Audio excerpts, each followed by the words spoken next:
We knew from the start it wasn't going to be dry, it had to have humour, it had to have arcadey elements. We didn't just want it to be like a boring simulator.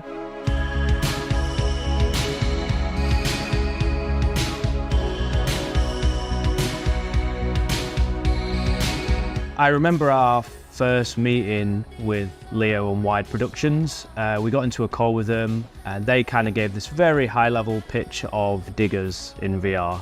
Leo from Wide Productions had this epiphany that diggers in VR and how the controls work would just fit in VR. With our experience from Sniper Elite, both Sniper Elite VR and Sniper Elite VR Winter Warrior, we had begun looking more into the VR space. So when it came to Dig VR being pitched to us as diggers in VR, immediately both Ben and Les, our studio director, grasped onto that idea and just essentially ran away with it. During that first meeting with them, I was sat in my lounge, it was, doing work from home, and I was looking out my window and I could see a digger, actually, a very small digger, doing some work across the road from me on this driveway, digging it up. And I could see they were swapping out some of the tool heads on the diggers. And he'd just been using a bucket, and he was now switching out to a breaker to break it. So it kind of organically at that point during that meeting, I was like, well, why don't we just build the game around a simple idea of a digger with different tool heads, and from there we could do different missions and different kind of objectives for the player. When I got the initial design concept brief for it, I think there'd been an initial conceptual design that was built, actually in Unreal Engine, and we ended up using Unity Engine. So that was the first introduction that I had to it. And we were looking at similar games like Power Wash Simulator and those sort of very arcadey style, relaxed games that you could jump into and have some fun with it.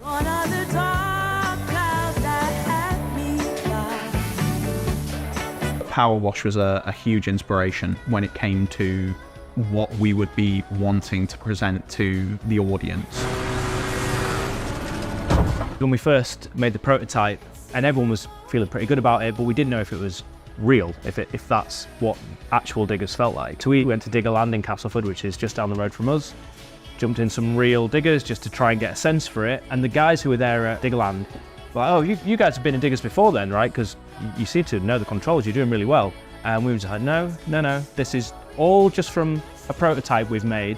And then at that moment, it just kind of clicked that we've got the sense of it right. So if you play Dig VR and how that works, it is one-to-one translatable with a real digger. I'm not telling people to go out and steal a real digger, but you are getting that authentic feeling from the game of what a digger feels like.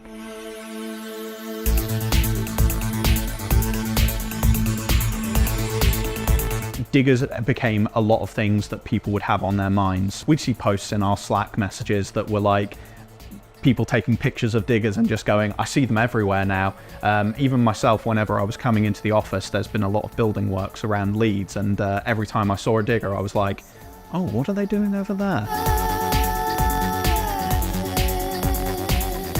So Dig VR is a sim light, as we describe it, which means that even though it's a simulation-esque game, we put a focus on gameplay and fun first.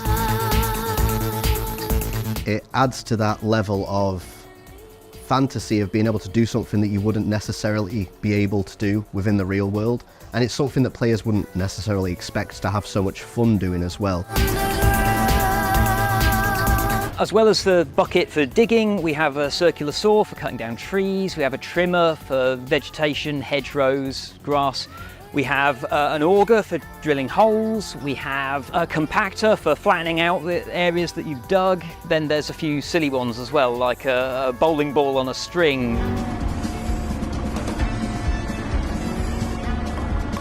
There's a lot of content in Dig VR. We really went for it, and we've got this full campaign in there, which is about 7 to 8 hours of gameplay. We've also got a variety of mini games in there. We've got multiplayer in there, so you can play with friends. Over 70 customization options. You've got different paints, different skins, different decals, so you can fully customize your diggers, and then you can take those online and show your friends all your customizations you've unlocked. There's a lot there, a lot to dig into.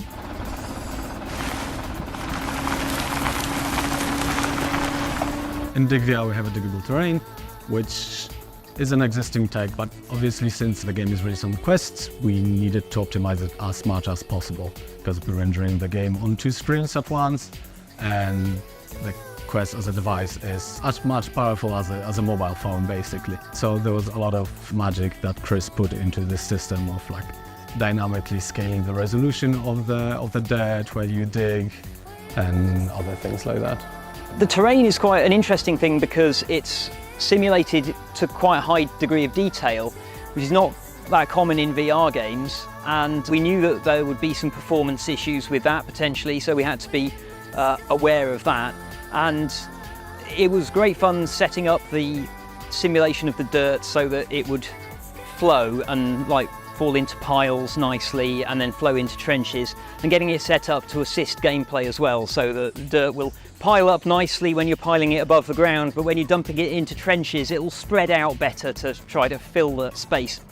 You can make a lot of environments look very pretty in the Quest headset when they're indoors, and smaller enclosed spaces when you're in a digger, and the areas that you might be visiting in a digger very different. So that was another challenge, is how do we do open areas, fill it with all this content, and have the diggers and the deformable terrain and all the other bits that you'll be doing in the game working in tandem and actually run. So we had to make quite a lot of concessions in the art. One of the big things that we decided to do very early on was use a color swatch sheet.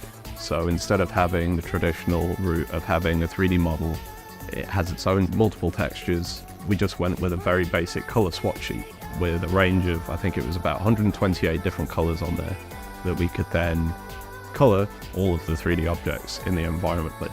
And slowly that started to develop a really nice sort of fun, stylized, cartoony world that we actually wanted to build upon and be in more. Well, I think we've done really well on providing quite a lot of varied places to go to and varied objectives to do, which is not just digging in the Dig VR game.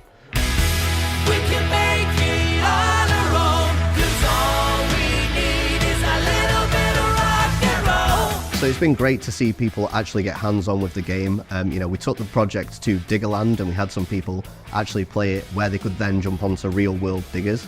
And the feedback's been fantastic. The way that they were able to play the game and then immediately jump into an actual digger, and it kind of controls one-to-one, has been really cool, because it means that as a design team we've achieved our goal of what we set out to do. It's been a labour of love from all sides, and having that finally go out to players and letting everyone else enjoy that, that's what I'm looking forward to most. I'm feeling very ecstatic to see how people react to it. The line we hear all the time from people who play it, they go, oh, that's not what I was expecting, in that really joyful sense that they think it's just this kind of sim, but it's got this real good heart to it and humour, and it's got the quirkiness and the fun, and people just come away with a totally different perception of what the game is, and they go, oh, I get it. And everyone who wasn't necessarily interested in the game because they just had no interest in excavators or diggers whatsoever, all of a sudden are now like, yeah, I'm going to buy this. People that enjoyed this, I'm really loving it, and I think it will be a game that will stay on the market for a long time.